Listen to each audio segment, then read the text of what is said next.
Welcome to When Football Began Again, the podcast that takes a nostalgic look at the Premier League era.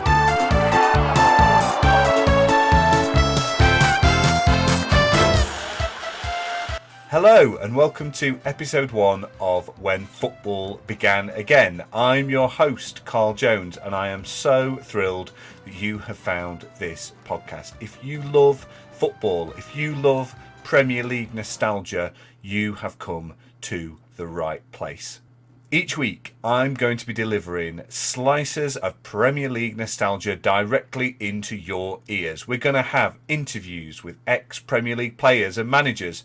We are going to have some of the finest comics on the UK circuit sharing which games they would take with them to a deserted island. We're going to have a 50-team countdown with in-depth looks at the Premier League eras of every single side who've appeared in it. And there'll be episodes like this one, where we take a deep dive into every single season of the Premier League.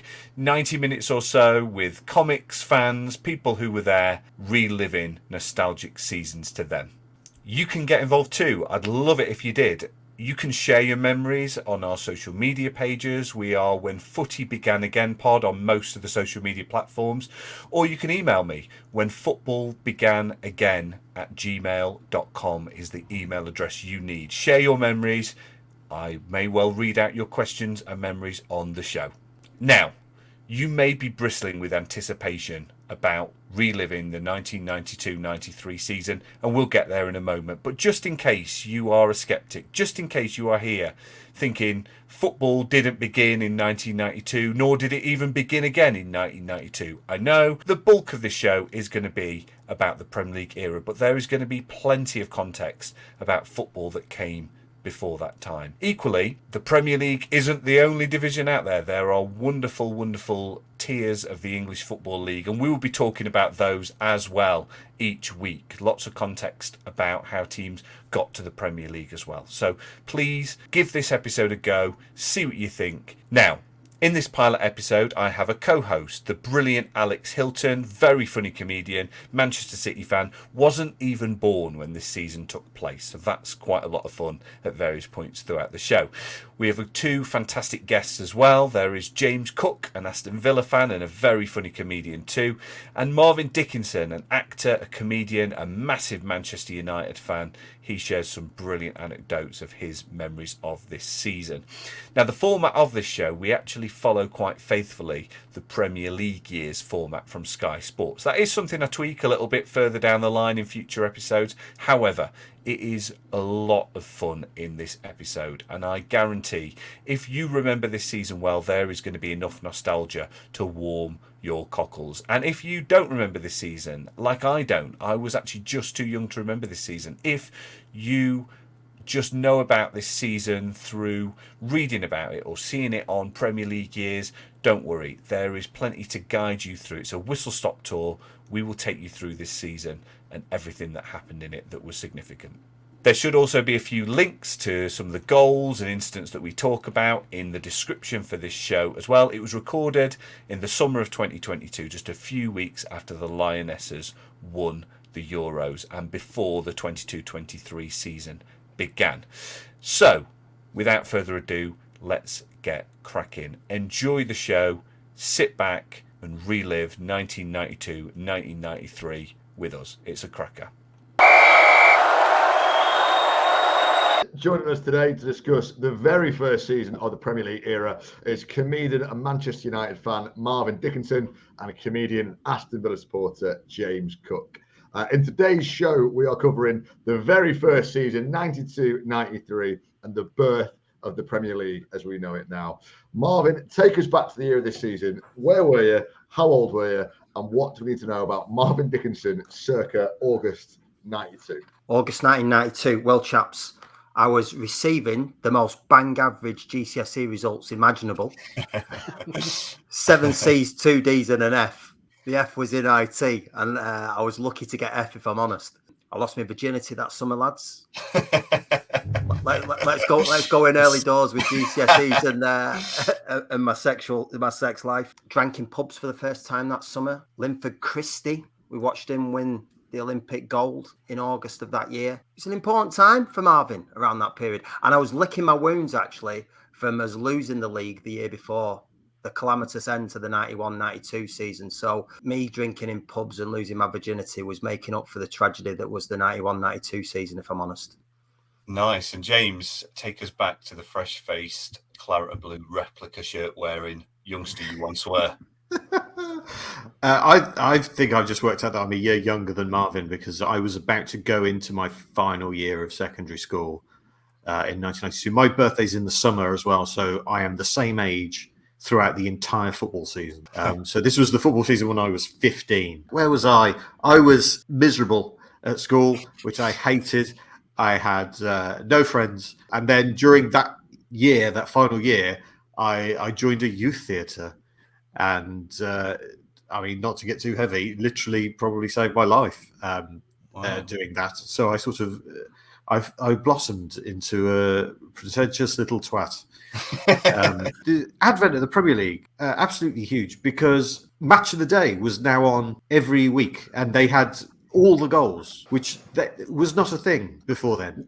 Yeah, I mean, Carl and Alex, you lads were too young, but as James is alluding to there, I think I've got it written down here that Match of the Day coming back it wasn't as big as Sky, but it was right up there. And James is right to talk about it. And also for the panel that they had, Lynham as the ultimate anchor, Lineker and Hansen, who were fresh out of finishing their careers, and they were literally the sharp end of the punditry world. They took it to the next level in a lot of ways. A lot of people talk about Andy Gray and what he did, but Hansen and Lineker, I'm sure you'll agree, James, were absolutely different class. Match of the Day was just top draw viewing, and we'd not had that. We'd not had that in years. And even when we'd had Match of the Day and Saturday Night Highlights previously in the 80s, they never had all the games, but now they had all the games. It was absolutely different class. It was just a great season. It was a real turning point for the game in this country. As much as Sky made a big hoo-ha about coming in, and obviously that was huge because that is where the money came from, and that was where a Sunday game every week and a Monday night game came from. So it had that huge impact. But in terms of viewers, not many people were watching Sky. Not many people had Sky back then. That hadn't really taken off. So millions more were watching Match of the Day every week. And if you watch those early Match of the Days from 1992, Hansen goes straight in as Hansen. He is as he was, 10, 15 years later in that first episode. Lineker is completely at sea, all nervous and shy and sort of mumbly. It's such a weird thing to see them with their training wheels on. Alan Hansen, you're right, James. He was almost fully formed from the word go. It was almost like it was as if Hansen had just walked off the training ground or walked out at Melwood at Liverpool, having talked tactics with the players there, retired, walked straight into the Match of the Day studio and just took the same confidence and aplomb with him. He was absolutely superb from the word go. And what were the memories for you guys of that transition from the First Division? Well, listen, the first thing to talk about, I'm sure James will agree, is the whole new ball game slogan that they had. You think Boris Johnson has given "We got Brexit done" a lot of you've no idea how much a slogan has been hammered unless you're around in the summer of '92. Whole new ball game. There was the advert to Simple Minds, which is just incredible. Yeah, and it's even as a 15-year-old, I thought, well, this is unintentionally homoerotic. It still triggers me now when I watch it. The Premier League then, it didn't have foreign stars. We were the poor man of Europe. They were all in Italy or Spain. They were not in the Premier League. So all the players that they're promoting to promote their new Premier League are sort of very, and I don't mean any offence by this because a lot of them were sort of internationals and the top of their game, but they were, workmanlike. You've got Andy Ritchie and Alan Kernahan on there. Do you know what I mean? They're the lads that you had on there. And you've got Darren Anderton. They've got a setup in the advert where they say, right, lads, let's imagine we're all in the gym. And so they've got John walks on a pec deck. He doesn't even look like he's seen a pec deck in his life. You've got Darren Anderton doing these sit-ups with his hands behind his head. The word crunchy was still 10 years away, I think. It's just like, it's just an absolute shambles in so many ways. But I can't tell you how much that really captured the moment, the glossiness, the shininess. Even at the end, it finishes with what looks like a silhouette of an early Jimmy Bullard. Must be on a trampoline heading this ball. It was just everything that was about the setting up of the new season, and then jumping into season, the first ever Super Sunday. I think they went on air 2 hours beforehand, and it's like that was unheard of. That was unheard of back then. Apart from the cup final, that was the only game that would have any build up on TV. But otherwise, it would be 15 minutes before kickoff. Yeah, but then there was a reason for it back then, wasn't there, James? Because it's like it was the one live game of the season, and we want to see the teams in the hotel in the morning with Michael Barrymore and Freddie Starr, whoever it was. you had to look back all the way to round one, and there was reasons for that. But the amount of filler they had to do was just unbelievable. The first Super Sunday was 5 hours long, so that was for Nottingham Forest, a 1-0 win. And Teddy Sheringham scoring a screamer against Liverpool. Going back to that first day, Brian Deane famously got the first ever goal against Manchester United. Reigning champions Leeds get off to a winning start. And then the first Monday night football. And as you've already mentioned, this was like a new thing of Monday night football. The Sky Strikers and the cheerleading squad, things that would not wash in 2022. It's good. No, they wouldn't. Sky nicked the idea from the Premier League, from the NFL, which was the biggest money-making sports thing in the world. And they were like, right, we need to do the NFL, but with football. And so that's where the Monday Night Football comes from. That's where the cheerleaders comes from. That's where the loads of build-up and the analysis and all of that is to be like the NFL. It's that thing where you can't have franchise teams because the history is too entrenched in British society for you to just suddenly go, we're going to have franchise teams now. But we can if we try and treat the Premier League teams as if they're franchise teams and make a big deal of that, which, when the teams are Oldham and Sheffield United, it's like you can try and make this glamorous. Wasn't the first Monday Night Football Man City QPR? It was indeed a 1-1 draw. Yeah, I haven't looked that up. Andy Sinton scored a belter that night. Mike Walker's promoted from reserve team manager to take over the first team at Norwich. They've come off the back of 2 months at the previous season without winning a game, and they're obviously going to have a pretty good season, as is Alan Shearer, who scores a belter on his debut for Blackburn Rovers with a brace in a 3-3 draw. He's the new record English transfer fee at 3.6 million. Everyone always focuses, Carl, on the one belter, the volley he scored at Selhurst on the first day of the season. He scores 2 great goals that day. The other one, he sort of like turns and he sort of bends one past Martin to the far post. But I remember, James, do you remember him talking about his pre-season dinner of, he used to have chicken and beans? Is that what you're going to say? Yeah. This was on one of the first football focuses of the season, was an interview with Alan Shearer. I don't know if it was like a kid's question that they were relaying. The question was, what do you eat before a game? And he said, chicken and beans. Yeah, always chicken and beans before the game. As an England fan, Alan Shearer's emergence at the start of that season was fantastic. He'd been in the squad for the Euros, but not really picked. And obviously Lineker had just retired. And England had been awful in the Euros. And we were now trying to qualify for the World Cup. And he was like, we've got Alan Shearer now. And look, he's amazing. So it's all going to be fine. And nothing can go wrong now. No, not at all. We'll not get to Graham Taylor's documentary, will we? The other massive thing that starts at the same time as the Premier League is the pass-back rule, the back pass rule. Yeah, that's right. Yeah, that comes in at the start of this season, of course. And I remember watching, I think, the highlights of a Forest game. It was Brian Laws, and he gets down on his hands and knees and heads the ball along the ground to the goalkeeper to circumvent the rule. Yeah. Arsenal win 2-0 at Anfield on the second Super Sunday. And on Monday Night Football, they're still persevering with those cheerleaders at the Dell until the music cuts out and everything goes off and it just looks like amateur hour. There's a great interview with Lennox Lewis, who has a strange transatlantic twang on Monday Night Football, who states confidently his favourite teams are West Ham, Arsenal and Crystal Palace. Sorry, Lennox, pick a side. Just pick one, mate. Pick one. You've got to pick 3 teams who all hate each other, by the way. That's not how it works. This is exactly like Paul McCartney saying he liked Everton and Liverpool equally. Pick a team. Norwich end August top of the league, closely followed by Blackburn, Leicester and Everton. So some unusual names in the Premier League top four and into September. Dean Saunders joined Aston Villa from Liverpool. Mark Robins kept Norwich flying high at the top of the table. And outside of football, David Mellor resigned from the cabinet over an affair back in the good old days where politicians stepped aside after one scandal rather than leaving it until 17 or 18. The story in the press was that when he was having this extramarital affair, he was wearing a Chelsea shirt. He was shagging, sponsored by Commodore, basically.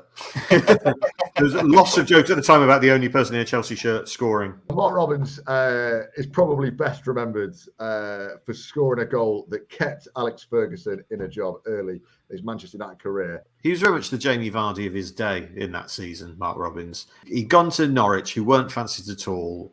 It was seen as a massive step down, and then he was brilliant. Didn't they come from 2 down to beat Arsenal 4-2 on the first day? Yeah. Oh, and of course, Arsenal had a mural at one end of the ground. You know what? This is what I was going to talk about, James, as well. The number of grounds, because of the Taylor report, that Premier League grounds had to be basically, if you're an established Premier League club, your ground had to be sorted by the end of the 94 season. So a lot of clubs are going through a stage where there's goals going in and you look behind the goal and there's building sites everywhere. It was just a very common theme that season. And obviously Arsenal went the next level and did a mural.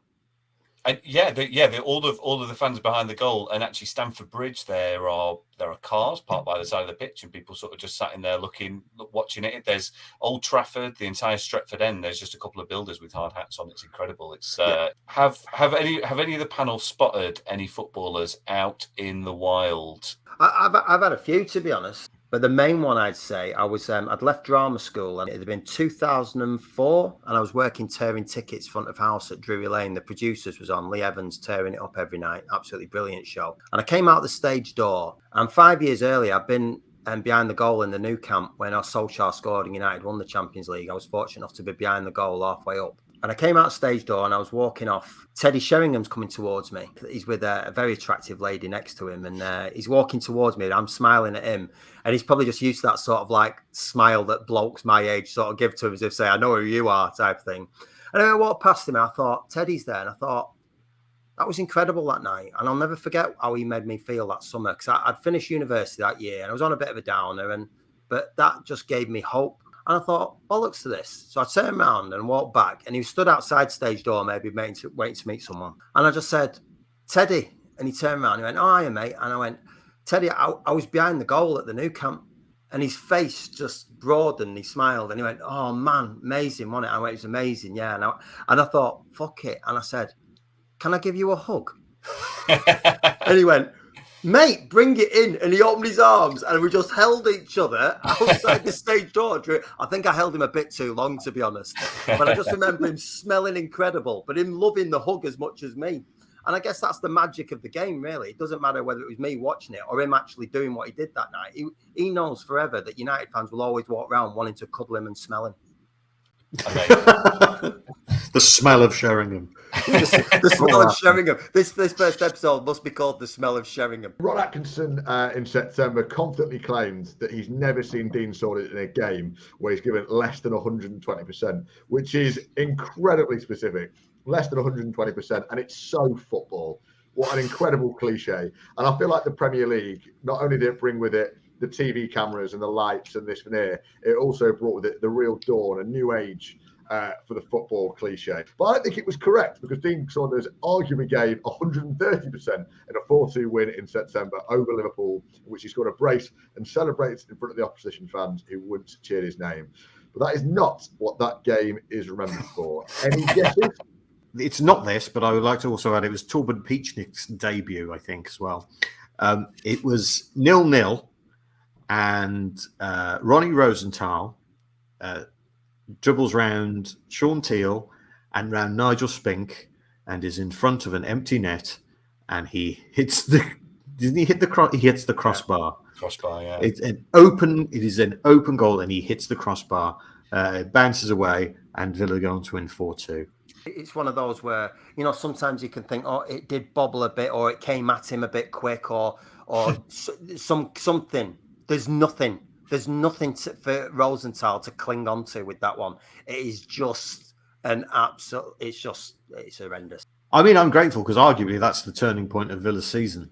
If that goes in, who knows if Villa get anything from that game? And, the confidence boost they get from beating Liverpool, who were at the time still quite good, and Saunders scoring 2 and getting into form. Maybe that doesn't happen without that miss. We get our first glimpse of Ryan Giggs this season. He scores a superb goal at White Hart Lane.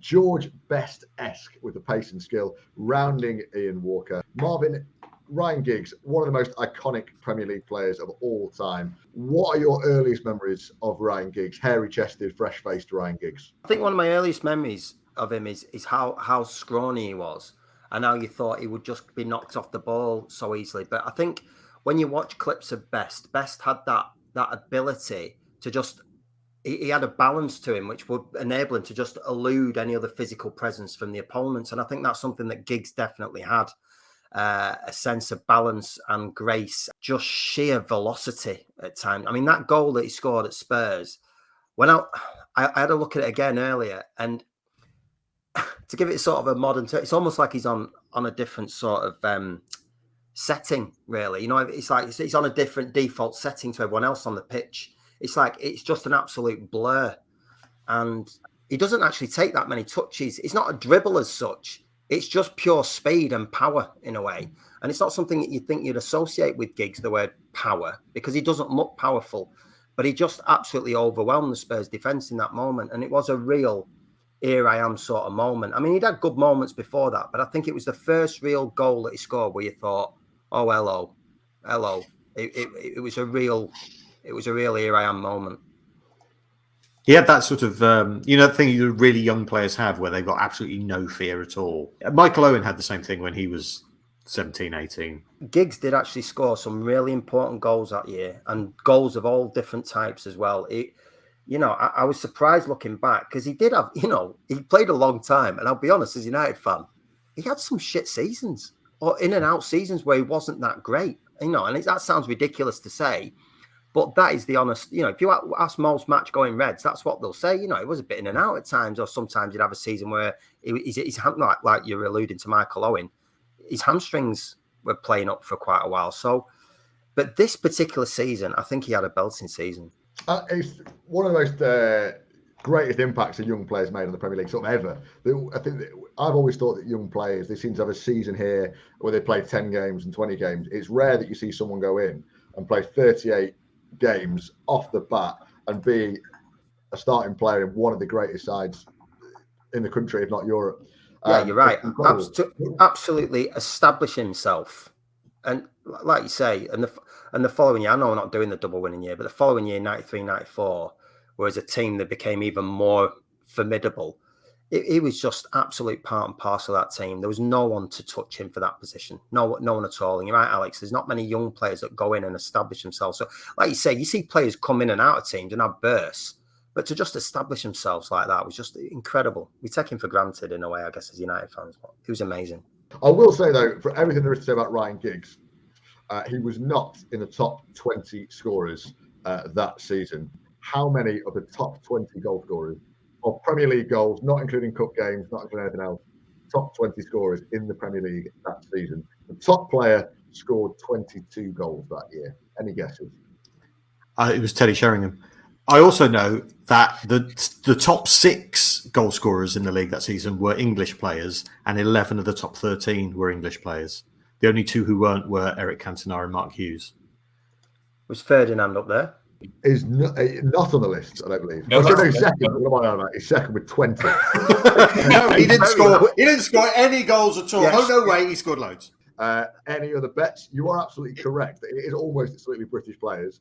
Ian Wright. Mostly English, apart from Mark Hughes, who is correct, and Eric Cantona, who is also correct. Ian Wright. Ian Wright is correct. Marvin said Alan Shearer. Correct. Dean Holdsworth of Wimbledon.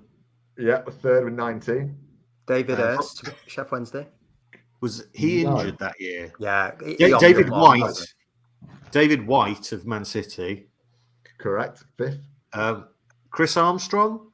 Correct. Palace. Letizia.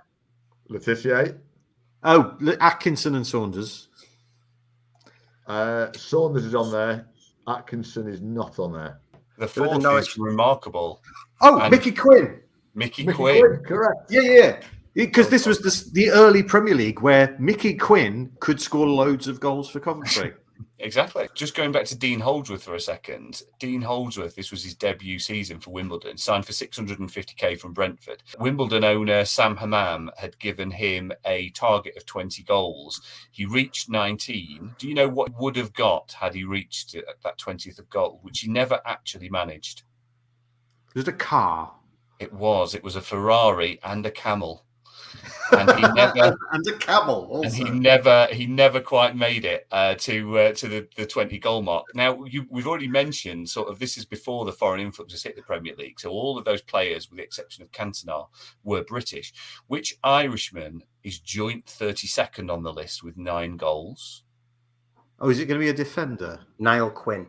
Niall Quinn, very Oh, good shout, Marv. And another one, which are the first 2 non-European players to appear on the list. They are joint 46 with 7 goals each. One is Zimbabwean. The other one is current. Yeah, The go other on, is James. current. The other is currently an Englishman who will later discover his Jamaican heritage. That would be Peter Untlov and Efan Koku. It's Peter Unlove is correct, but there's not Not Efan Koku. Is it Robbie Earle? It is Correct. Robbie Earle. So Good Robbie game. Earle, born in Newcastle under Lyme in 1965, he accepted the call up to the Jamaican national team by virtue of his parents being born there and made 8 international appearances, scoring 1 at World Cup 98 against Croatia. Good player, Robbie Earle, by the way. He was a good player, Robbie Earle. He had a little bit of everything about him. He was never a top player, obviously, but he was a good player, you know. We can't leave September because you've missed out the most important thing that happens in the month of September for the Premier League that Take it year. away, James. Dion Dublin breaks his leg. Oh, yeah. He signed for Manchester United from Cambridge. I think he'd scored a couple of goals, 1 or 2 goals. Well, he scored the last-minute winner at Southampton on the Monday Night Football that was alluded to earlier on. Yeah, and then he's playing a game and he has his leg broken, and that is absolutely huge. Manchester United need to buy a striker. So yeah, it's these little turning points. You know, when you look back in hindsight, chaos ensues, and we retrospectively enforce a narrative upon it to try and make sense of it all. Just before we move to October, I will tidy it up for anybody playing at home. The ones that I don't think anybody said. Brian Dean was in the top 20. Mark Robbins got 15 goals that year. Ian Rush, did anyone say Ian Rush? And Ian Wright were the last of the top 20. If anybody got those, very well done at home. And I think we're on to October. And yeah, when Ian Rush does become Liverpool's all-time top goal scorer, Dalian Atkinson scores one of the Premier League's earliest iconic goals against Wimbledon. James, what are your memories of Dalian Atkinson in a Villa shirt? We signed him for Sheffield Wednesday. What brought him to life was his partnership with Dean Saunders. That great thing when you get 2 strikers who just seem to have some kind of chemistry or work together really well. We had that with Saunders and Atkinson that season. That goal, I mean, I know it's only against Wimbledon, but it's Maradona-esque, but it's better because it finishes with him chipping the goalkeeper. He chips Hans Segers at the end, and then even more iconic than the goal, perhaps, is the celebration where he's kind of wagging his finger and a bloke with an umbrella comes and stands next to him because it's raining and a bloke in the crowd has gone, that goal was so good, this man must not be touched by rain. Yeah. If you were to say to me, if we hadn't been talking about this, said umbrella in a football stadium, if you'd have just said those words to me, I would have said Dalian Atkinson, Wimbledon away, 1992. Other than Steve McLaren against Croatia. That's the next one. Yeah. Yeah. If Where it are was the Family other Fortunes, great they would have been the top 2 answers for sure. So high-flying Norwich suffer only their second defeat of the season, but in some style they lose 7-1 to Blackburn, and this was the moment everyone said they were a flash in the pan. So Marv, James, what can you both remember? Let's start with you, Marv, about Norwich's unexpected title push. I just remember them being a decent side. I just remember them having a decent ethic about them, a cohesion. They just seemed to have the same 11 every week, just being a side that just knew what they were about. I think they might have gone down, but I remember in the late 80s or early 90s, they had like lads like Dale. Remember Dale Gordon, James?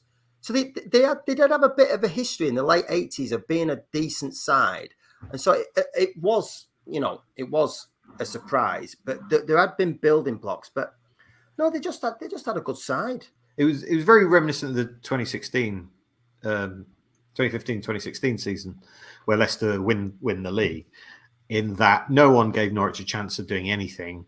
They brought in Robbins, as I mentioned. They had players like Ian Crook and Mark Bowen and Ian Culverhouse, who kind of, I mean, it sounds harsh, but sort of failed elsewhere. But it coalesced, as Marv says, into a team, and a team that operated really well.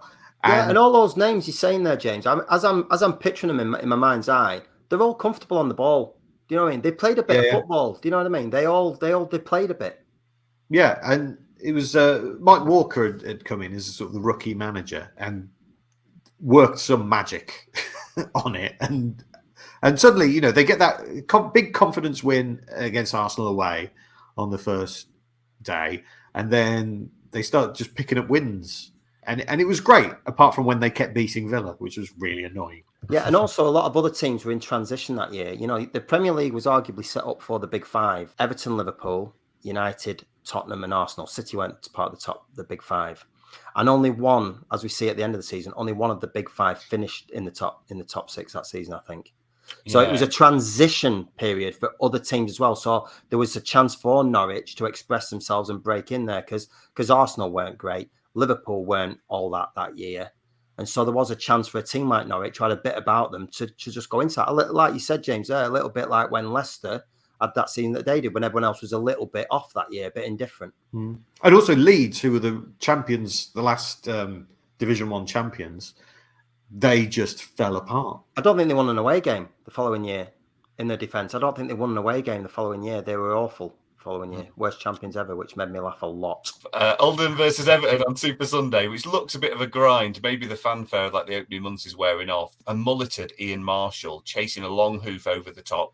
He rattles it into Rose Ed, but Oldham win 1-0. 18th of October, Man United come from 2 behind at Old Trafford to draw 2-2 with Liverpool, a struggling Liverpool at the time, but also a struggling Man United. There's 2 great goals from Mark Hughes, literally in front of a couple of builders at the Stretford end. Liverpool beat Norwich 4-1 to close the month. So again, when Norwich are losing, they're losing in style, and it takes us into November. Don't Norwich finish third with a negative goal difference? They do indeed. It's a recurring theme. They never quite get into positive goal difference. Yeah, they're top at Christmas. And I think with something like, and I don't know if it was quite negative at Christmas, but it's very close to, at least, I guess. Yeah. And don't Man U lose their first 3 games of the season? Well, this is what I was going to say about United. They had a lot of good comebacks that year, and I can't stress how much United were scarred from the year before. We'd not won the title for 25 years, and we thought we were going to win it in 92, and we absolutely blew it. We only won one of the last 6 games, I think. The arse fell out of our season. And we started off the season badly. We had a run of 5 games that we won in September, but then October and November are horrendous. I think we went something like 6 or 7 games without winning. And the arrival of Cantona does turn it all around in lots of ways. United were really struggling at the start of the season. I think there's something like 10th at the start of November, something like that. On to November. On the 45th wedding anniversary of the Queen and Prince Philip, Windsor Castle caught fire. Bill Clinton became the President of the United States, which I'm sure turned out to be controversy-free. Eric Cantona joined Manchester United from Leeds in one of the more controversial transfers of the era. Marvyn Dickinson.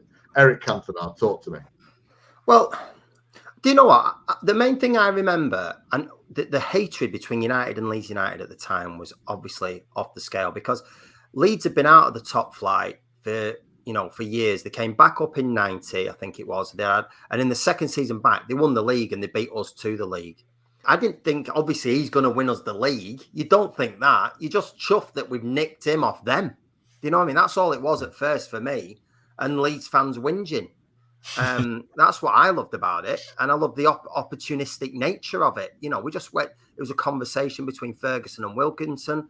He asked about him. Wilkinson, unbeknownst to Ferguson at the time, was having a few ups and downs with Cantona, and Wilkinson thought he could do without him. And before you know it, United have got him. And like you say, if Dublin doesn't get injured, you know, and if United don't go that 6 or 7 games without a win, maybe that conversation doesn't take place. We never know. I remember at the time thinking, that's not much for Eric Cantona, who was clearly a brilliant player. He'd scored a hat-trick in the Charity Shield. Yeah.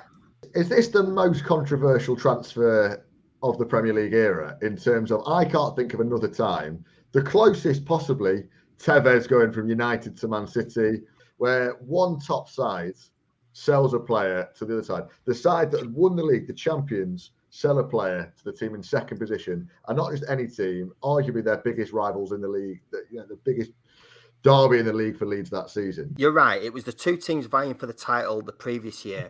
I think in terms of hatred, I think the Sol Campbell one is huge. Cantona, I mean, as good as a player he was for Leeds the previous season, I don't think Leeds fans look back and think Cantona won us the league the year before. There was a lot of elements that Leeds side. Chapman was massive for them.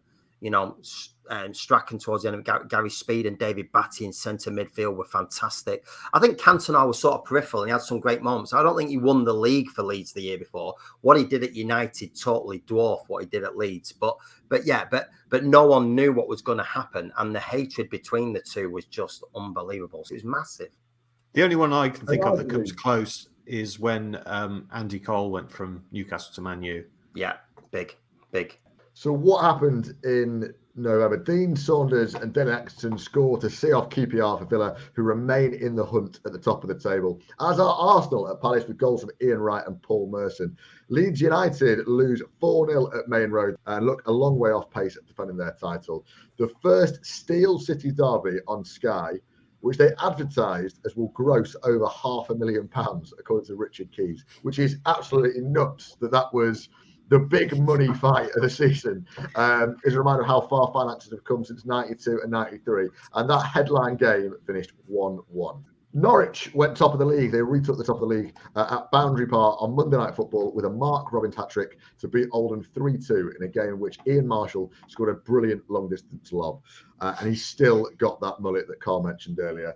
Despite winning 9 and losing only 3, Norwich still somehow had that 0 goal difference, which is above all impressive. So there's a lot of different features to this season in terms of putting a run together and then going off the boil, and then putting a run together and going off the boil. And it's something that you would never see now, in terms of what Liverpool and City have shown in the last 3 or 4 years. I looked at United. I think United end up the season with 84 points from 42 games, an average of 2 points a game. So what do they play now? 38 games a season. There's no way you win the point. There's no way you win the league with 2 points a game. You don't win the league with 76 points. So there was much more room back then for having a run of 5 or 6 games where you don't win. It just was more commonplace back then, and it made it probably more of an interesting watch, to be honest. Speaking of which, United beat Arsenal at Highbury 1-0 with Eric Cantona watching on from the stands. A huge win to end a barren run, just as you were talking about, Marvin. At the time of that 1-0 win, Arsenal was second and United were 8th, which they probably didn't realise at the time would be a title decider. Norwich, meanwhile, won 3-2 at Villa Park in a top-of-the-table 6-pointer, and that put them 5 points clear going into December and Christmas. James is pleased about that one. So we're going to do now a new feature, which is Hall of Fame Premier League player. Each week we are going to take each nation on planet Earth that have had footballers represent them in the Premier League. And we're going to start off alphabetically, and that takes us to Albania. Now, it's a pretty long and illustrious list, guys. Brace yourselves. There are 2 Albanian Premier League footballers at the time of recording after 30 complete seasons of the Premier League. They are, with 33 appearances and 6 goals between 2019 and 2022, Chelsea forward Armando Broja. Just behind him on the appearance list is Lorik Sana with 31 appearances and 6 clean sheets in Sunderland's 2010-11 defence. Now, we will put this to a public vote, but we wanted to hear your opinion on who, for the 2 of you, starting with you, Marv, is the greatest Albanian Premier League export. Well, Broja's a good player, isn't he? He's a really good... No. I'm just saying, from that perspective, he's a really good player. Against him, for me, he's actually registered as a Chelsea player, and I'm not a fan of the way Chelsea have harvested and they gather talent and then just farm it out. So that is on a downside for me. I'm not sure the greatest Albanian can be born in Slough. I'm not sure that can be allowed. And for me, it's the other lad. It's old Lorik. He's the one, and from his Wikipedia page, I saw that he's the grassroots ambassador for children's football in Albania. That pips it for me as far as I'm concerned. Yeah, Lorik Kana for me all the way. I mean, he also was not born in Albania. He's Kosovan, and he's closer than Slough, though, James. Isn't it? To be fair, he's next door. If I'm shoving a pen in a map, he's also quite the looker, I think. His Wikipedia picture looks like he'd be the lead singer of a metal band in the 90s. You've both very much come at this from different angles. We're going to put this on Twitter. Also on Lorik Kana, and the best bit, in my experience, the best bit of any footballer's Wikipedia page is personal life. Right? that is where the gold is. If they don't have that, there's nothing interesting. But go to the personal life. He's a UN ambassador against poverty, as Marv's alluded to, and he has stated that archaeology is one of his biggest interests. So, but he's basically Indiana Jones. So. He's got the rugged good looks of Harrison Ford. He's interested in archaeology. You know, whenever the ball came towards him, he ran away. I'd say it's definitely got to be him. Yeah, I think Broger's going to earn a bit more. But if I'm having a night out, I'm going out with Lorik. Okay, we've worked out the perfect Albanian. Also, Lorik Kana's 39, Broger's 20. There's no way I'm going out for a drink with Broger. I'll have nothing. Yeah, what does he know about the 1992-93 season, James? Exactly. Speaking of archaeology, I've dug up an absolutely terrific stat on exactly this subject. The Albanian Superliga is the only European top flight where English players have made more appearances than Albanians have made in the Premier League. There are more English players that have played in the Albanian Super League than Albanians have played in the Premier League. A lad called Michael Ngo, an FC Tirana legend. He's a centre forward. He was English. He came through the academy of Manchester United. Didn't ever get a look in at United. He had a couple of seasons at Hearts, and he was the top goal scorer as they won the Albanian treble. So Michael Ngo, an English Albanian legend. Wasn't Michael Ngo? Didn't he play with Shay Given a lot? He may have done. Not according to Wikipedia. I'll be honest with you. Give and go.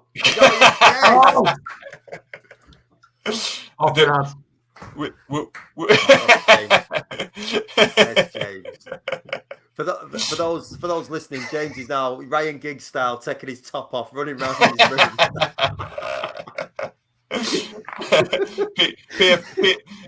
PFA joke of the season, James Cook. It's gone. It's gone in. So moving into December, the separation of Charles and Diana is the big news of the month. Mike Walker is manager of the month, and the Sky Strikers are somehow still dancing around as Mrs. Claus out of a massive Christmas cracker. Norwich go 8 points clear with a 2-1 win over Wimbledon. On the same day, Blackburn lose 3-2 at Middlesbrough at Ayresome Park. Manchester United beat City 2-1 on Super Sunday, and Everton beat Liverpool by the same scoreline in the first weekend of televised local derbies. One of those staples of the Sky Sports years of when they show derbies all on the same day. Kenny Dalglish gets a hero's welcome at Anfield 2 years after leaving, but sees his Blackburn side lose 2-1. Ipswich beat Norwich 2-0 at Carrow Road to go sixth as the chasing pack begin to close in on the Canaries. They sit atop the first Premier League table on Christmas Day, 1992. Blackburn beat Leeds 3-1 on Boxing Day, lose Alan Shearer, though, for the remainder of the season to a knee injury that will eventually begin to dog a stellar career. But by the end of the year, Man United and Aston Villa are 3 points behind Norwich at the top of the league. Norwich have still got 0 goal difference at this point, by the way. And 9th, 10th, 11th and 12th in the league is made up of Arsenal, Manchester City, Liverpool and Spurs. Perhaps the last time you'd find those 4 particular clubs languishing in mid-table all at the same time. Defending champions Leeds are just 3 points above the drop in 16th. And it's Forest cut adrift at the bottom. They're cut adrift now, chasing Sheffield United, Wimbledon, Oldham and Everton in the places above. Before we leave 1992, United became very famous for, well, all top teams are good at coming back. That's why they're top teams. You know, you see it with City in recent years. They're just never beaten. And United were 3-0 down at Sheffield Wednesday on Boxing Day with 20 minutes left. And they came back to draw 3-3 that day. And there's a few times during this season where United do come back. They come back against, well, Wednesday. We'll talk about Sheffield Wednesday in the spring at home, the Bruce Headers. And there's half a dozen occasions during this season where United come back in a way that they didn't do the year before. And there's something about the team this year where they are more worthy to be champions, and that's why they weren't champions the year before. And that day on Boxing Day was a massive comeback, and I think it was a big one. It was a big one. It's like a classic screenwriting thing, isn't it? You know, the main character wants something, but they can only get it when they earn it. Yeah. There's like you say, you look back at the season, and you just see every now and again there's just a ridiculous comeback that comes from nowhere. We've been terrible for 80 minutes, then something happens, and we score 2 in the last 10, and we've won the game. Whereas Villa historically have been the complete opposite of that. I can never relax. We could be 3-0 up. I've seen us throw 3-goal leads, and I expect it to happen all the time. I don't think any other team has thrown away more 2 or 3 goal leads than Aston Villa. Well, Carl, I was actually at White Hart Lane when United were 3-0 down at half time, and Ferguson famously said, "Come on, lads, it's Spurs," or whatever he said. And I was Veron had signed for us that year, and sat in front of me was Veron's family, and I had and when it went 3-3, I think the remainder of my hot chocolate went all over Juan Sebastian Veron's brother, all over his 500 quid jacket, and he didn't look too chuffed about it. But in my mind's eye, the only reason I know they're Veron's family is because all of them are bald, so that's incredible. they all look exactly like him, like in The Nutty Professor. Yeah.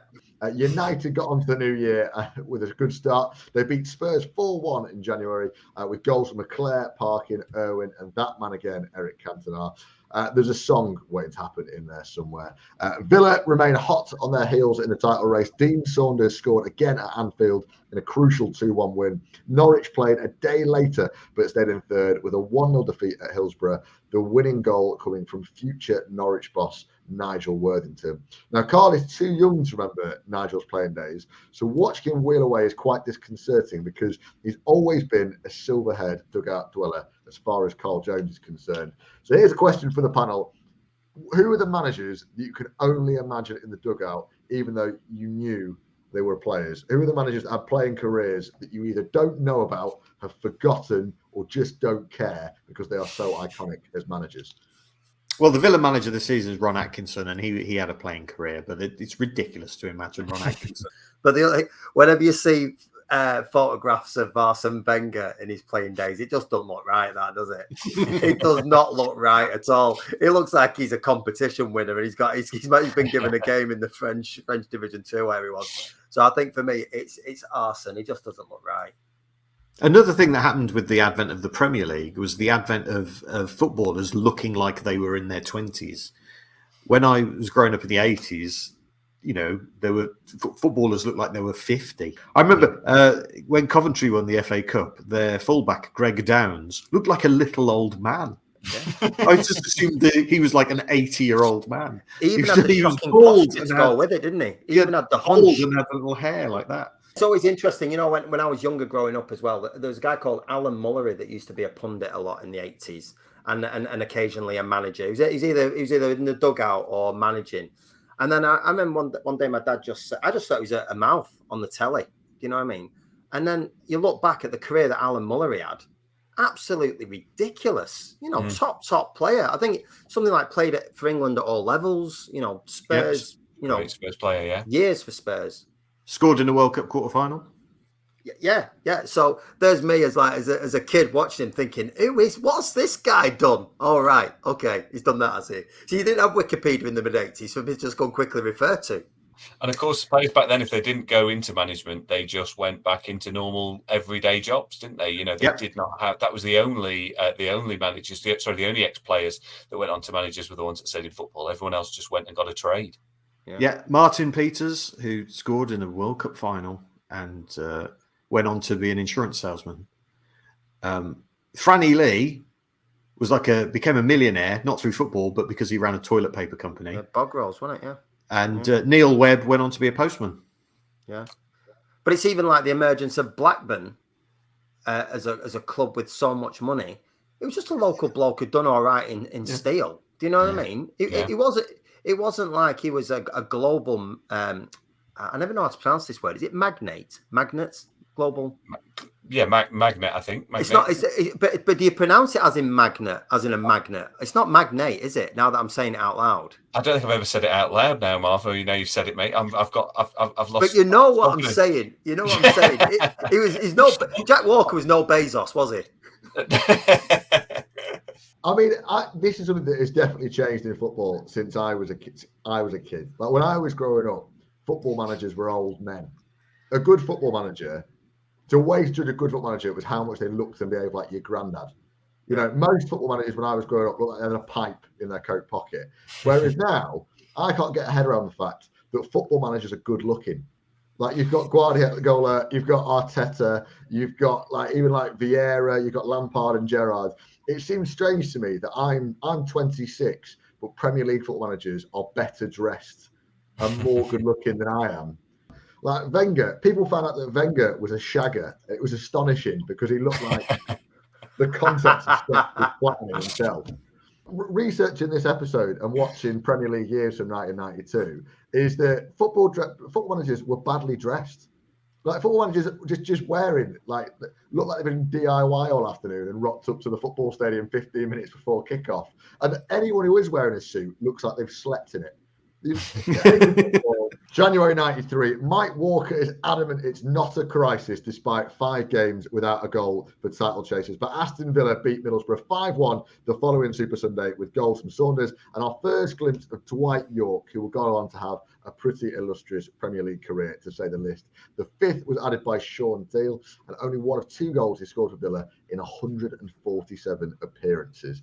Monday Night Football featured an unlikely overhead kick for Paul Ince at Loftus Road as Manchester United's relentless run continues. There are some lovely shots of Coventry City's old home of Highfield Road as Kevin Gallagher, Mickey Quinn and Peter Lovu helped them to a 3-0 win over Oldham and a 5-2 win at Ewood Park, a result that briefly left them just 5 points off United at the summit.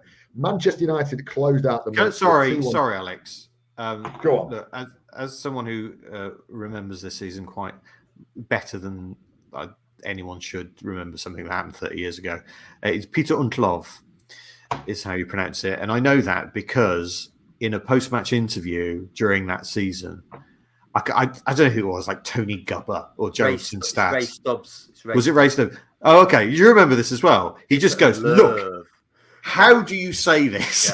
Yeah. And Peter Untlov says, Peter Untlov, like that.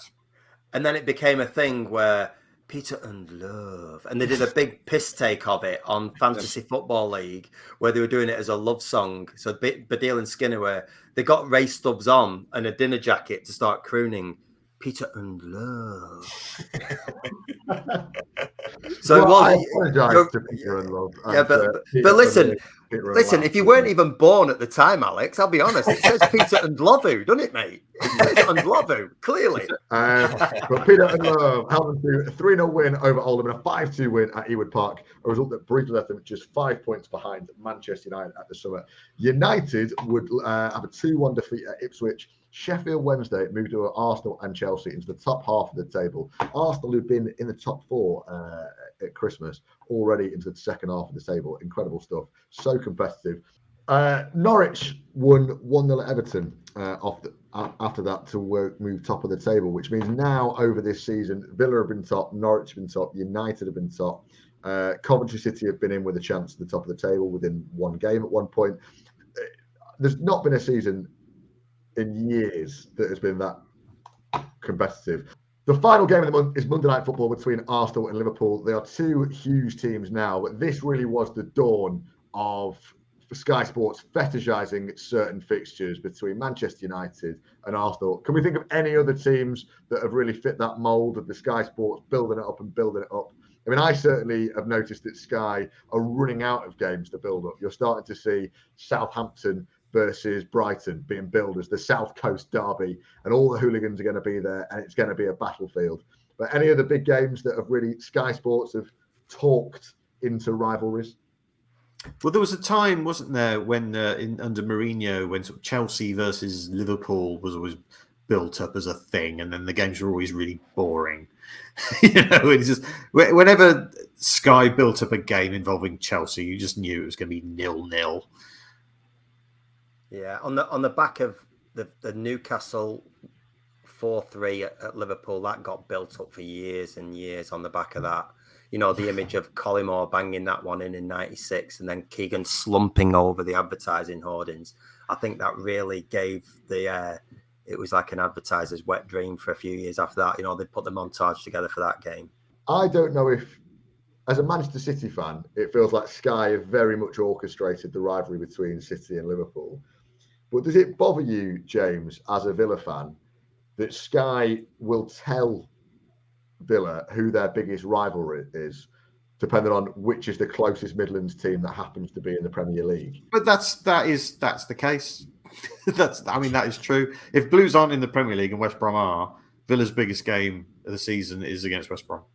There are certain fans of every club who will find a reason to hate every other club, and I don't know whether I'm just an old sod now, but I just don't care anymore. I must admit, I find football rivalries so boring and tedious now. I like watching evenly matched teams try to beat each other. I think that's what makes football interesting. There's nothing less interesting for me, and it's not just I'm not.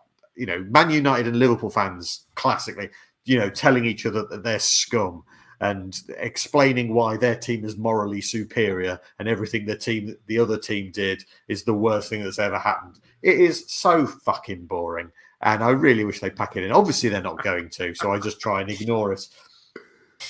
They are scum though, James. Yeah. I'm supposed to hate Blues fans, and I'm not. Members of my own family are Blues fans. I work with Blues fans. I live among Blues fans the whole time, even when we play them. I mean, I hope we win, but I don't think they're scum. I just think they support a different team. And even when the guy runs on and punches Grealish in the back of the head, I know that they don't have the monopoly on arseholes in this city because I've been to Villa Park and I know exactly what we're capable of as well.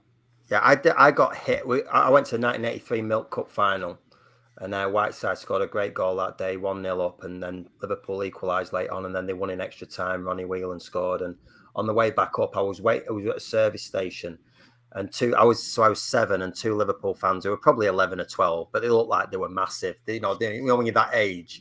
And they did something I can't even remember what they did. They either nicked my hat and threw it on the floor, or they did something to me.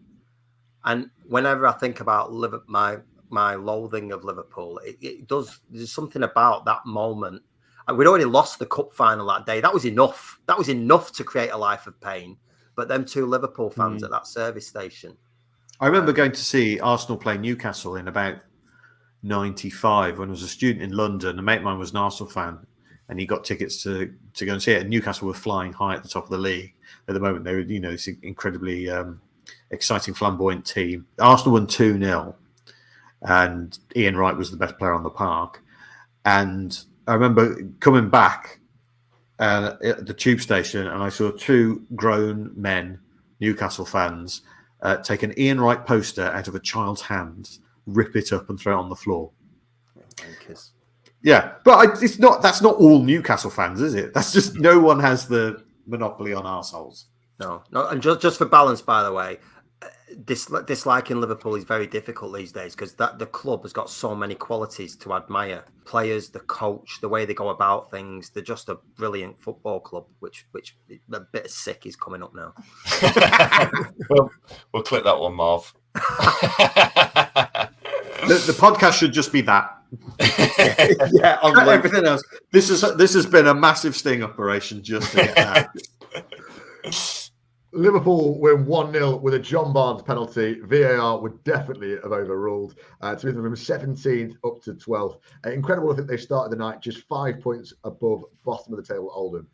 In the background, a teammate holds up a Lucasade sport bottle in reference to Barnsley's advertising campaign for the brand. And speaking of important goals and great goals, shall we move on to goal of the season? What would your goal of the season be, Marv? Well, I mean, we've spoken about the Giggs one earlier on, which was an incredible goal. And you sent me a video with a list of goals on it. But I'd urge listeners to go and look at United's second away at Norwich. It's a brilliant team goal. United won 3-0 on the night, early April. It was a massive win, basically. It's sort of like put a nail in Norwich really and really propelled United on. But it starts in United's own 6-yard box. Pallister doesn't panic. He sort of sees an outlet on the right side and plays a lofted sort of 30-40 yard ball. And then there's a little bit of one-touch stuff still in United's half. And then suddenly Kanchelskis is released. He should square it to Cantona, but he decides to go around the keeper and slots it in from an angle. It's just a brilliant team goal. And just because of the nature of the game as well, how much was riding on that game, and for it to happen in that moment, for me as a United fan, it's just a huge, huge goal. And it means more to me looking back than the Giggs goal. James? Well, from a Villa point of view, I remember watching Grandstand. Well, you don't really watch Grandstand. Grandstand's on in the afternoon when you're doing other stuff. And if they had reporters at the ground, if there were goals, they would go to them and get like the audio. There'd be like a picture of an empty Villa Park and like John Motson reporting, and you'd hear John Motson's voice. And I remember him saying, it was Villa versus Ipswich, and he said, Dean Saunders has scored not only the goal of the season, but one of the best goals I've ever seen in my life. So everyone's like, oh, blimey, we've got to see this goal then. And it's the one where Saunders scores it from just inside the Ipswich half because he sees the goalkeeper off the line. But because it had been built up so much, we were all like, yeah, it was fine. I don't think it's the best goal in that game because Villa's second goal, which is eventually scored by Dwight York, starts with an Ipswich free kick that Villa regained possession from on their own goal line. And as a team, move the ball the entire length of the pitch and then cross it in for York to score. I mean, that goal was amazing. It's Dalian Atkinson, isn't it? Interesting that you've both really kind of gone for team goals there as well. Yes, they are the best goals. So we move into February now. Eric Cantona makes his first return to Ellen Road in February with Manchester United. The month begins with Sheffield Wednesday beating Everton 3-1 to the soundtrack of Charles and Eddie's Would I Lie to You, a big hit of the year. Spurs beat Southampton 4-2 on Super Sunday, scoring all 4 goals in as many minutes with a brace from Sheringham and 1 each from Barmby and Darren Anderton. Liverpool lose 2-1 at the Dell on Monday Night Football, where the potential of relegation is actually mentioned for the first time, but he came close to flirting with relegation this season as Liverpool manager. Ian Porterfield is actually sacked by Chelsea to 12 games without a win and defeats in both cups. He's replaced by David Webb, who gives a bombastic review of Chairman Ken Bates, saying he wants to be better than all the other chairmen in the Premier League, and goes on to add that he wants to be the best manager in the Premier League too, better than Alex Ferguson, Ron Atkinson, Terry Venables and George Graham. So that is quite a call from David Webb. It didn't quite work out. Sorry, who was Venables managing in this season? He just name checks Venables. Because he's fallen out with Spurs at this point before coming back as England manager a few years later. There was only one manager sacked in this Premier League year. That was the only sacking. How remarkable is that? You would not have that. You'll be lucky if the new Premier League season starts and there isn't a sacking within the first month. And that was the one sacking in a 22-team season as well. Because the next cab off the rank was David Webb, so everyone was like, let's not sack him. Yeah, the next cab off the rank has got a massive opinion of himself as well. He went on for a managerial career with Brentford, Yeovil and Southend, and to give him his dues, 5 wins, 4 draws, 4 defeats. So not a terrible Premier League record, if not necessarily the one that he wanted. Villa, Man United and Norwich all win their home games 2-1 on the 20th of February to move away from the chasing pack, which is actually now led by QPR in 4th. And Cantona runs riot against Middlesbrough. Villa beat Wimbledon to close out the month at a snowy Villa Park as league leaders, while Norwich maintained that neutral goal difference with a goalless draw at home to Blackburn. That game you mentioned there on the 20th of Feb, I wrote it down earlier on. It's United beat Southampton. United went 1-0 down on Southampton in the 78th minute, and then Giggs scores 2 in a minute in the 82nd and the 83rd minute. So, it's a massive day. Like you say, all the 3 teams pulled clear that day, and it was just one of those days where the previous year United were losing that game towards the end of the season, and it was just another one of them where we win the game and then we're off. It's just huge, just a huge victory. March was the 75th anniversary of the RAF and the very sad death of Bobby Moore. 44,000 saw Manchester United come from behind at Anfield to win 2-1. With Villa going to Old Trafford, Sky Sports had its first ever match to refer to as a title 6-pointer. Steve Saunton would score a screamer before Cantona set up Mark Hughes for an equaliser. There was also a 6-0 defeat for Spurs at Bramall Lane, which Carl will be very pleased that Sky Sports glossed over. And Manchester United lost 1-0 at Boundary Park in what is turning into a rockier run of form and setting Villa up on the top of the table. What were your memories of that defeat at Boundary Park, Marvin? My memory is it a night match, I think it was a night match. And I think I listened to it on the radio, and I just recall it being a night where it was just one of those nights where it just felt like nothing was happening.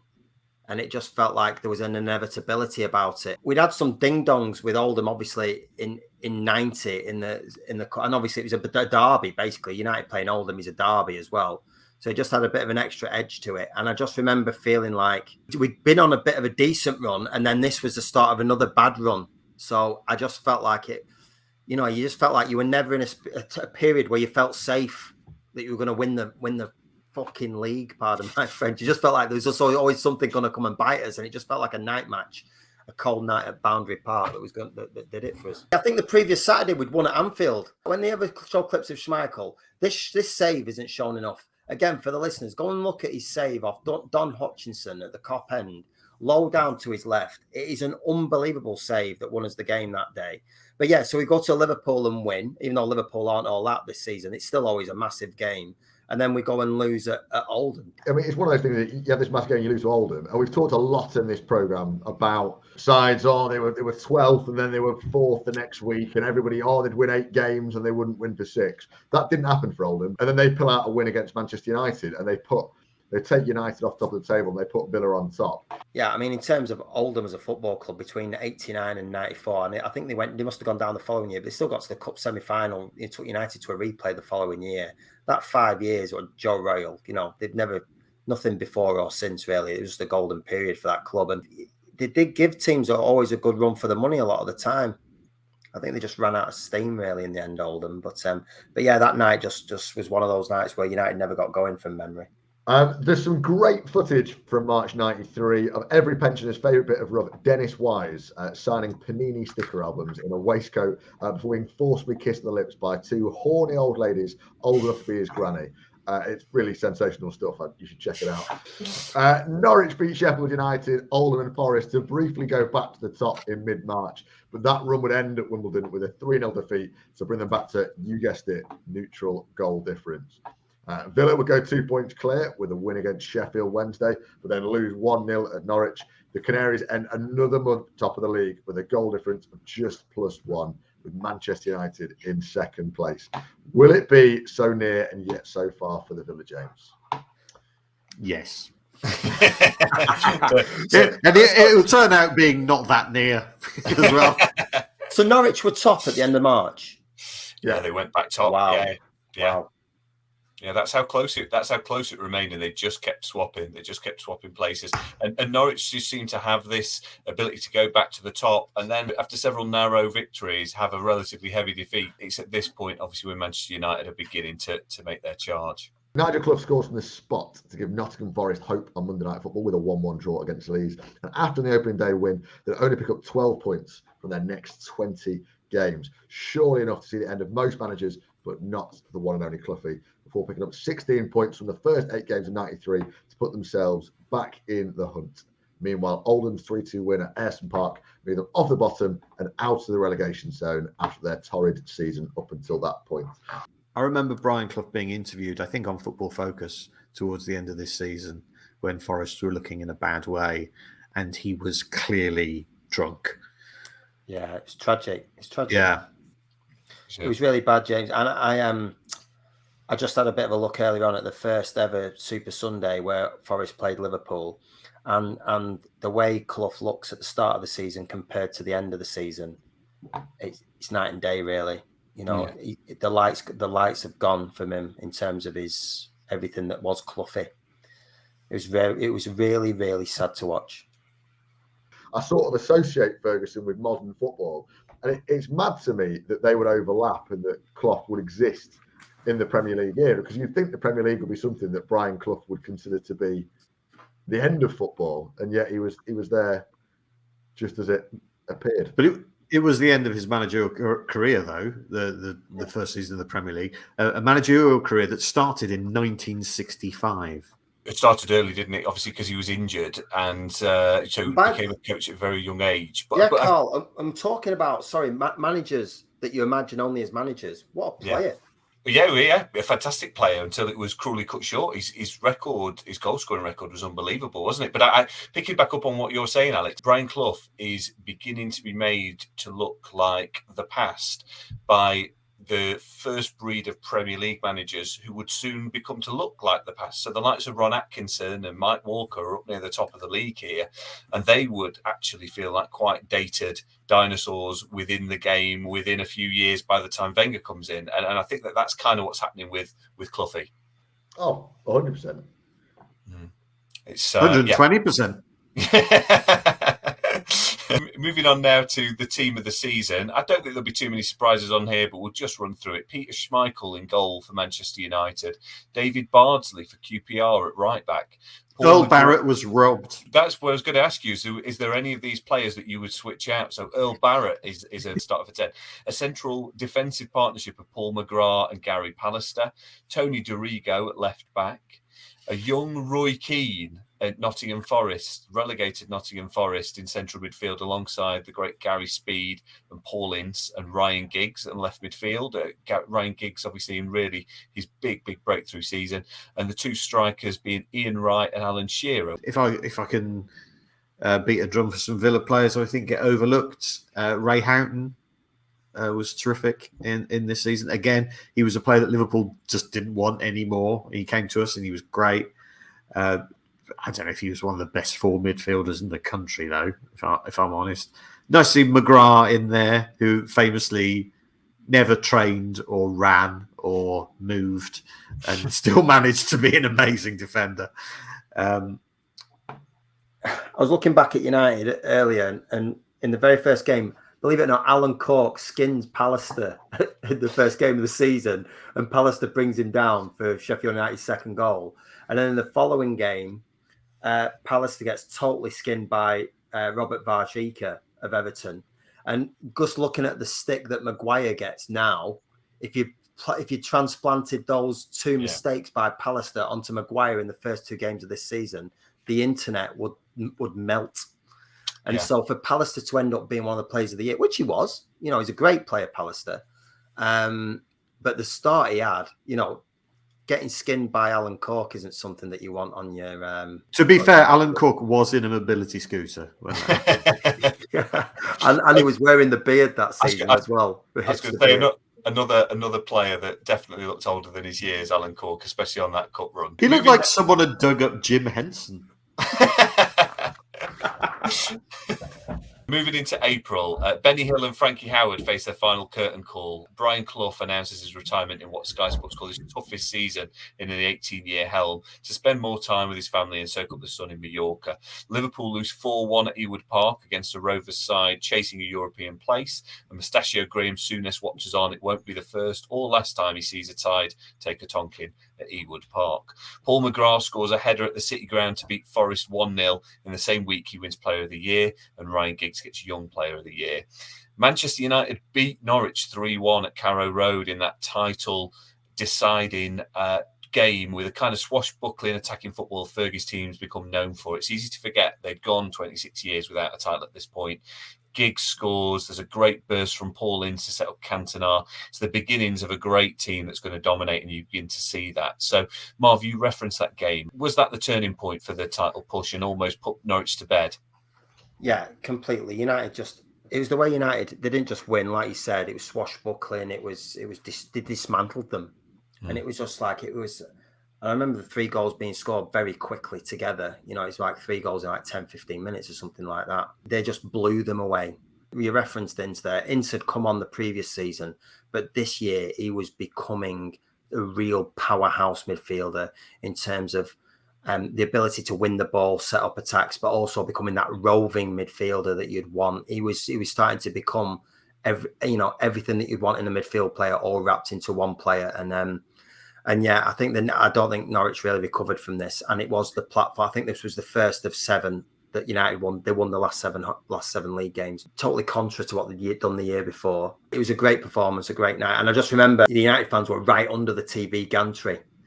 And I just remember the Ryan Giggs song just bouncing through the TV, running down the wing, Ryan Giggs. And it was just everything about that night as a United fan felt like this could be the start of it.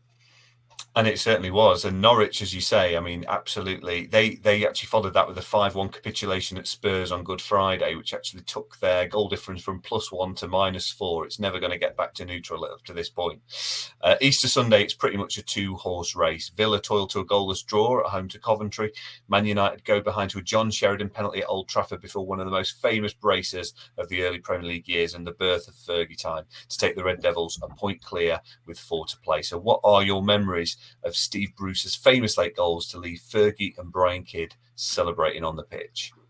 Well, I wasn't at the game, unfortunately, but again, I was listening to it on the radio, and it was just stunning, really, because, like you say, United didn't have a massive reputation for this at this stage. This was arguably the birth of this type of comeback, even though I've said there was a couple during this season, and it was just. I don't know. It's the way the second one, the way it loops off the first defender. You know, when look at James shaking his head, he knows what I'm talking about. Things were just going for United that day. The way the cross comes in, it's a weak cross, it's the first defender, but it just has that loop on it. And I don't know if you've played the game, but when something like that happens, sometimes that's a more difficult cross to defend because everyone's sort of, and if you're running onto it the way Bruce was, it was just, again, it's just one of those moments now that looking back, and it wasn't long. I think it might have been straight after the Norwich game. It's like, fucking hell, it's happening. It's happening. It's happening. Yeah. And it hadn't happened for so many years. It hadn't happened in my lifetime. And it was just, yeah, it was incredible. You're almost getting misty-eyed there, Marvin. No wonder. I mean, it is one of those classic moments. Yeah, and I hardly got to the ground at all that year because the capacity was down to 30,000 and I wasn't a season ticket holder. And it was really difficult to get to the game that year. And I'd grown up watching United. We were season ticket holders from the age of when I was 6 to 11. And it was a bit more sporadic that I went. And then I started going more during my A-levels when I was doing my degree. But this year, I think I only got to the game a couple of times this year. I was just, but because of, the Sky covered a lot of the games, it's still quite, it was just everything, you know what I mean? And it was huge. Well, Villa and United both win on Easter Monday before United beat Chelsea 3-0 at Old Trafford a week later to throw the gauntlet down for Villa on Super Sunday at home to Manchester City, who must have been pretty conflicted at this stage. Niall Quinn put City in the lead, but Big Ron's men come back to win 3-1. Can you remember that game, James, and actually keeping those title hopes alive? No. I don't remember that. I don't remember that game. I think after the Steve Bruce double, I just went, oh, well, that's that then. Well, Wednesday, 21st of April, 1993, which would have been a classic night for teletext because Manchester United and Aston Villa are both away from home. It's midweek, so not all fans are going to be there. Villa are 2-0 down inside 15 minutes at Ewood Park after goals from Mike Newell and Kevin Gallagher. It's 3-0 by half-time. At Selhurst Park, Manchester United scored 2 second-half goals through Mark Hughes and Paul Ince to go 4 points clear with superior goal difference and 2 to play. Suddenly, this epic title race sort of peters out a little bit.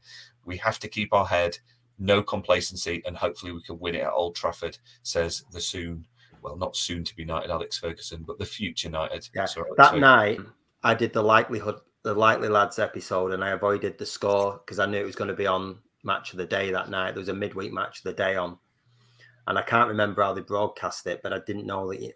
I think they showed the Blackburn Villa game first, and then United was 0-0 till maybe the 70th minute.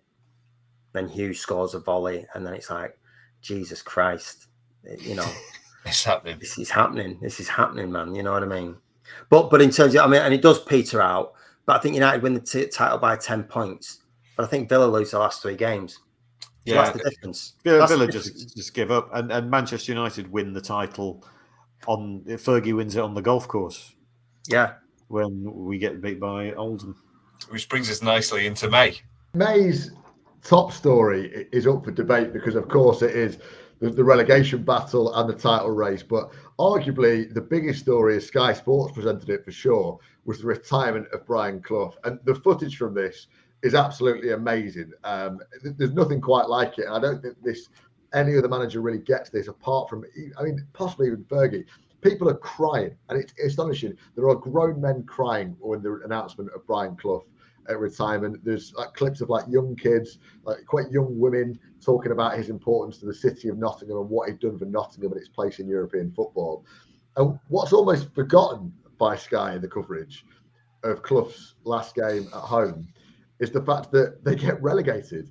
Whilst Brian Clough had taken Nottingham all over Europe, he'd won the league and everything else that had come with it, it also slowly managed their decline to a point where they were in a relegation battle, and everyone forgets about it. And they actually lose to Sheffield United and they get relegated. And it's only Martin Tyler who brings up and asks, why were you relegated? And he gives this sort of almost iconic line, well, we're not good enough. Simple as that. I mean, do you remember this, Brian Clough and the big love-in, even though we've been relegated? The better interview, actually, for anyone who wants to go and seek it out, is the BBC Match of the Day interview. I think it's Barry Davis. And because Barry Davis and Clough clearly have a more intimate, friendly relationship than what Tyler and Clough had. And they cuddle each other. And it's almost like Clough is consoling Davis. Davis is really struggling to hold it together. He's always like saying, what are you going to do with yourself, Brian? And he's like, I'll be all right, Barry. Come here. You look like a struggling man. You know what I mean? But it was enormous. And I was 16. I'd only ever known Clough as being a massive, massive face in the game. Do you know what I mean? And my dad idolised Clough. That last season, the team had sort of fallen apart at the start of the year. A few years previously, he'd brought in through all these sort of new young players, and they were sort of building a team again. And he got to the cup final with them, and I think they won the League Cup or something. But that team had sort of gone now, and there was just the cupboard was bare afterwards, and I think he just gave up, to be honest. All right, should we go back to May and finish the season? All so right. Brian Clough wasn't the only thing that was talked about in May. There was the small matter of the title race to decide. Sky Sports got its first split screen match at Villa Park for the visit of second bottom Oldham. There were wild scenes at a pub in Manchester, but Fergie was on the golf course. In Ron Atkinson's words, he sensed something wasn't right all week in training. He didn't think his players believed that they could win the title. And he almost put in, to quote, 2 or 3 of the young lads to go out and give it a fizz. It was over to a jubilant Old Trafford for Monday Night Football. Sir Matt Busby in the stand, and despite going behind, they ran out 3-1 winners to celebrate winning the title. There's a superb bit of Martin Tyler commentary about United appear to be enjoying the freedom of no longer playing for the Championship, instead playing as champions, just as Paul Ince puts them ahead. A youthful Fergie celebrates alongside Steve Bruce and Brian Robson heads to lift up Manchester United's 8th league title and the first Premier League title. Is that the game where they let Gary Pallister take a free kick at the end because he hasn't scored? Yeah. Yeah, that was the moment where you go, well, they're the winners, aren't they? Yeah. That's the Hollywood bit, isn't it? You know. Yeah. And he turns around and then, full view does the "You fucking beauty" is a classic goal. Not quite like the Jill Scott one that we saw in the final the other night, but so good. Superb, wasn't it? But no, it was an unbelievable night, and like you say, Sir Matt passed away not long after that. So it was for Sir Matt to see United win the league again before he did pass away was obviously very special. Crystal Palace lose 3-0 at Highbury on the final weekend, which combined with Oldham's 3rd straight win against Southampton in a 4-3 thriller, keeps Joe Royal's Latics in the division and completes their miraculous recovery. Relegating Crystal Palace, Middlesbrough, who joined Nottingham Forest in the newly named First Division. United see off Wimbledon at Selhurst Park in scenes that spark a pitch invasion. The shirtless Eric Cantona escapes the field without too many issues, but it may be ground he has a colourful history with eventually. United's 24 wins, 12 draws and 6 defeats are exactly the same figures as their last league win in 1967. How about that? Oh, that's good. Didn't know that. Not nice bit of symmetry. If I told you that a team had lost the same number of games as the team that had come 6th, had scored 8 more goals than the team that had finished 10th, and conceded 4 fewer than the team who'd finished 3rd, where in the league do you think they would have finished? Did they get relegated? Yes, that's Crystal Palace. Jesus. Wow. Crystal Palace get relegated despite all of that. They only finished 10 points behind the team in 6th place. At the final table sees Manchester United finish 10 points ahead of Aston Villa with 84 points. Norwich in 3rd with a -4 goal difference. Blackburn and QPR make up the top 5. Remarkably, it's actually just 10 points separate Liverpool in 6th, with relegated Crystal Palace in 20th. The rest of the top half was Sheffield Wednesday, Spurs, Man City, Arsenal and Chelsea. Defending champions Leeds finished 17th with 51 points, just 2 clear of the drop zone. Elsewhere, Marseille were European champions in the newly rebranded Champions League. Juventus beat Borussia Dortmund 6-1 over 2 legs to lift the UEFA Cup. Parma beat Royal Antwerp 3-1 to lift the European Cup Winners' Cup at the Old Wembley in front of just 37,000 fans. The first Premier League Golden Boots won by Teddy Sheringham with 22 goals while representing Forest and then Spurs. Cantona gets the most assists with 16 in a Leeds and then a Manchester United shirt. Blackburn are the division's top scorers with a relatively low 68 goals in 42 games, by modern standards anyway, at least. They also keep the most clean sheets with 19, but can't convert this into a serious title tilt. Their time will surely come. Arsenal and Sheffield Wednesday went to extra time twice before Andy Linnigan rose like a salmon to head home a winner in the 119th minute. Can the panel remember 3 intriguing things about that particular goal? Andy Linnigan's winner for Arsenal in the 119th minute. These are difficult stats, so I'll be very impressed if I don't get any of them. Because in the League Cup final, Steve Morrow scored the winner, and then Tony Adams broke his arm. Not in the celebration. Well, not in the celebration at the end of the game, wasn't it? Yeah. Andy Linnigan's goal. I know that was John Hark scores in that cup final. He's like the first American to score in a cup final. I'll just throw stats at you. Well, you've touched on it with the second one, actually. That actually it was the second time they beat them 2-1, having also beat them in the League Cup final. At the time of scoring the goal, he had a broken nose after being struck in the elbow by Mark Bright. Right. Oh, it's also the first games that had squad numbers. Was that cup final? Well, because squad numbers come in the next season, and they did it in the cup final. Did they? So that's a fourth stat, because the other one is the goal meant that the UEFA Cup place reserved for the League Cup winners went to Linnigan's former team, Norwich City. And obviously Norwich City are going to do pretty well in the following season's UEFA Cup. Speaking of European football... you say that. They beat Bayern Munich, but then they play into Milan and get knocked out. They get to the 3rd round. 1992's World Player of the Year went to Marco van Basten. The top grossing movie of 92 is Basic Instinct, a film that would later jam 1,000 VHS players, followed by Hook. Beauty and the Beast was 7th, Wayne's World in 8th. Whitney Houston's I Will Always Love You was the top selling single. Rhythm is a Dancer by Snap, Would I Lie to You by Charles and Eddie, Stay by Shakespeare's Sister, and Please Don't Go by KWS make up the top 5. And that brings to a close the 92-93 season. Before we let you go, we want to try one brand new game. Yeah, it's pretty simple. We're going to give you a Premier League player and tell you how many appearances they made in the Premier League era. We're going to give you another player, and you will tell us if that player has made more or less appearances in a higher or lower format. Now, the first player is Brian Deane. You'll be playing head-to-head, so we need to decide who's going to go first. Do you want to play by guessing how many games Brian Deane made in the Premier League? 195. 195. James, what's your guess? I was going to say like 126. It's 293. Wow. So, Marv, would you like to go first or second? I'll go second. 293. Okay. The next player is Dean Saunders. Higher or lower? Just Premier League? Yeah. Lower. Correct. Dean Saunders is just 196. Very well played.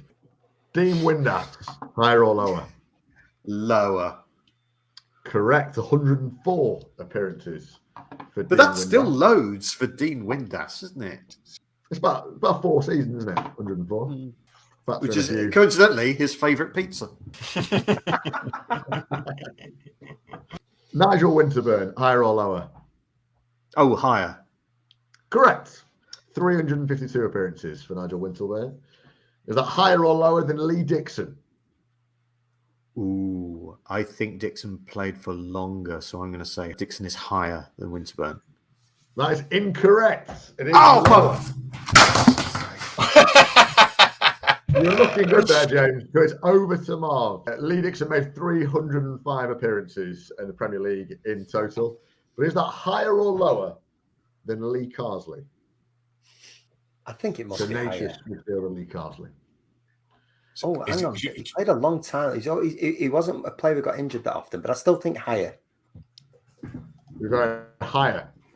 No, Lee sorry. Carsley is lower. Carsley's lower. Straight Carsley's back lower. to James, just 282 appearances. Oh, yeah, No, no, that's not fair. He I meant think it's- lower. No, So I meant lower. I meant Dixon we- was higher. You just clarify that before the answer came in there. There was a slight delay, but you were saying that Lee Carsley was lower with 282. Yeah, So I was using the wrong phraseology while I was talking it through in my own head, I apologise. which is obviously disastrous when you play your apps right. I'm like the guy who puts his hand up to go to the toilet at an auction. I meant lower than Dixon. The next player on the board is Thomas Gravison, higher or lower than Lee Carsley? Lower. Lower with 149 appearances. The next player is Thomas Sorensen. Higher. Higher with 364 appearances. Oh my God. This thing, you think about these names, you think they're so fleeting, but he had 364 Premier League appearances. He played for Villa for ages. Yeah, and what is it, Villa and Sunderland? How did he get on against his Danish compatriot Peter Schmeichel, higher or lower than Thomas Sorensen's 364 appearances? So Schmeichel is lower.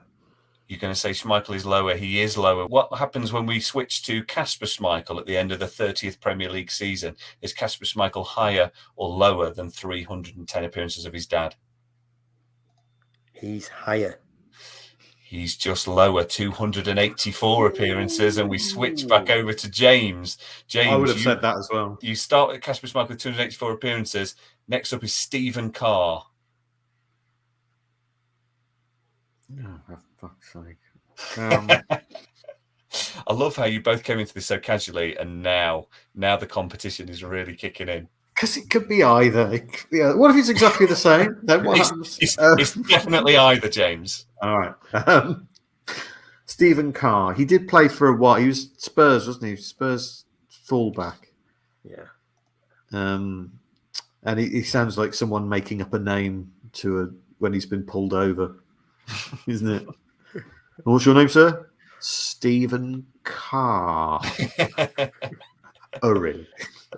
I'm going to say, fuck it, higher. It is higher, 377 appearances. So we move on to Jamie Carragher. You'd think it would be higher. Is that what you're going with? I'd say higher. Yeah, higher, go on. 508 appearances. We are 7 from the end here. Phil Neville. This is a lot. Phil Neville, higher or lower than Jamie Carragher's 508 appearances? Lower. It is lower, 505 appearances. But how's Phil getting on against his brother Gary? Is Gary lower? Neville? Gary Neville is no, lower. no. Phil is lower. What? Oh, what? Oh, that was too confusing. I don't know what happened there. you went Phil is I lower. got it right, didn't I? What? So you said how is Phil compared to his brother, and I said lower. Phil But is it turns lower. out that's wrong, isn't it? Gary Neville is lower, which gives Marv control of the board. We've got Gary Neville's 400 appearances. How does that rank against Roy Keane? Roy Keane is lower. Roy Keane is lower, 306. How does that rank against Robbie Keane? Robbie Keane is higher. Robbie Keane is higher with 349 appearances. How does that rank against Niall Quinn? Niall Quinn is lower. Niall Quinn is lower, 250 appearances. But how One does of the that... few occasions where Niall Quinn is lower than him.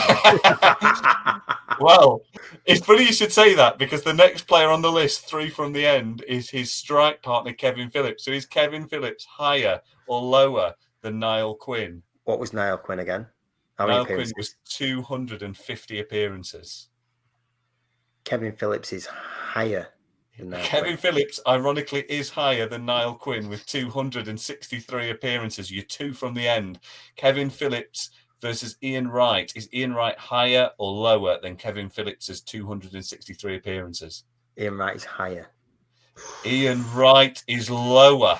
Oh, right at the end. with 213 appearances, which means, as the decider, James, if this is right, you win. If you get it wrong, Marv takes the win. Ian Wright, 213 appearances. But how does that rank against Mark Wright? I would say Mark Wright is lower. Mark Wright is lower, 137 appearances. James takes the win. Well done, boys. That was surprisingly tense. Yeah. I mean, you could just do that for 2.5 hours. People would listen to it. That brings to a close the first episode of When Football Began Again. I think, firstly, just saying a huge thank you to both of our fantastic guests, Marv Dickinson, James Cook. Thank you, gentlemen, for coming on. We really appreciate it. It's been an absolute pleasure. I've had the most fun. And you lost the league in 93, James, but what people will talk about looking back is how the Villa fan came and redeemed the moment with Play Your Apps Right. Yeah, that was the real league title, wasn't it? It was exactly. Thank you for coming on, fellas. James, have you got anything you would like to plug? Of course I have. I'd like to plug my podcast, The World Cup of World Cups, where we deep dive every FIFA Men's World Cup from 1930 to the present day to try and work out which one was the best. If you've enjoyed this podcast, you will enjoy the World Cup of World Cups. It's loads of fun, lots of interesting stories, not just what happens in the World Cups, but also the ultimate fate of third choice goalkeepers and lots of great stories about how footballers die. Marvin, got anything else you'd like to plug? Just the one podcast for me. Me and a couple of old university mates, we love the nostalgia of the FA Cup from the 80s and 90s, and we have a podcast called And Smith Must Score. And we've got about 10 or 11 episodes. We did our first series last year, and because we got our hero Dave Bennett is our hero for some reason as far as cup finals go. He sort of appeared as our guest on the final episode of Series 1. And we think that might have killed it as a podcast. We're trying to work out how we're going to come back from that. We're sort of like Tyson Fury on the canvas at the moment. So we're trying to work out how we get up from that. But no, if you like the FA Cup, especially from the 80s and 90s, we had some good guests. We had Steve Perryman talking about Spurs from the early 80s. Joe Royal. We had some good guests, so it's worth a look. And Smith Must Score. Thank you so much for watching or listening to today's show. If you enjoyed When Football Began Again, please help us spread the word. Tell all your mates about it in your WhatsApp group. Share us on social media. Leave us a 5-star review and subscribe. We will be back again next week.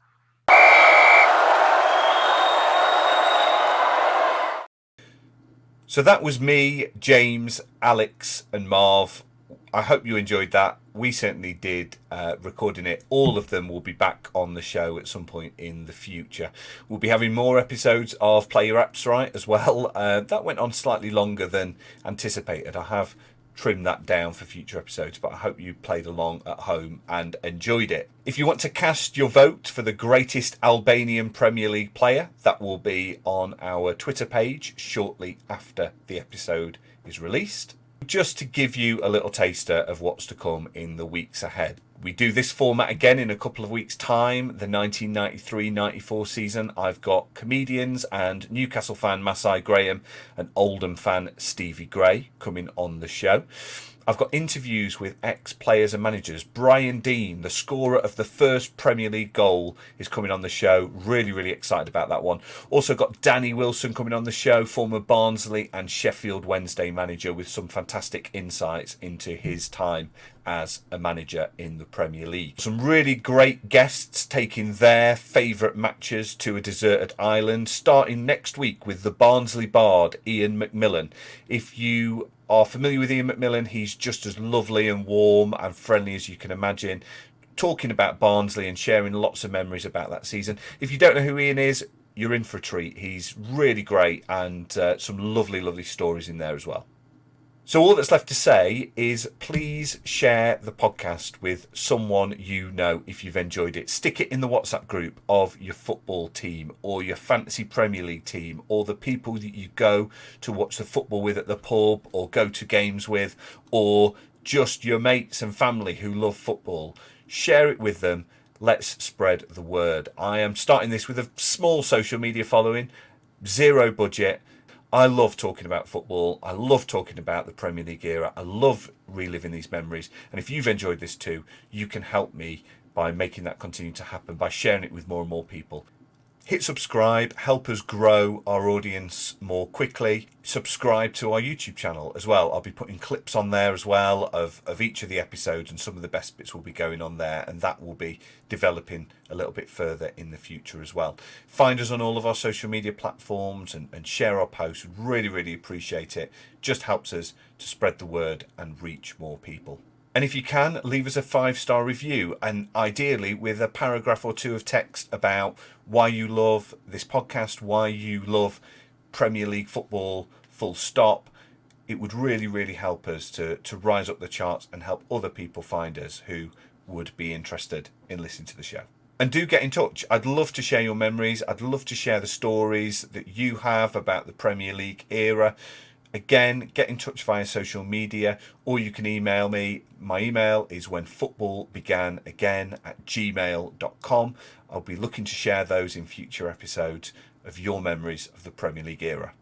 For now, though, thank you so much for listening.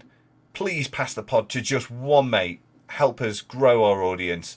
I'll see you again next week. For Ian McMillan. Thanks for listening to When Football Began Again. Join us again next time for another slice of Premier League nostalgia. In the meantime, subscribe, leave us a 5-star review, find us on socials, and spread the word with all your Premier League loving mates.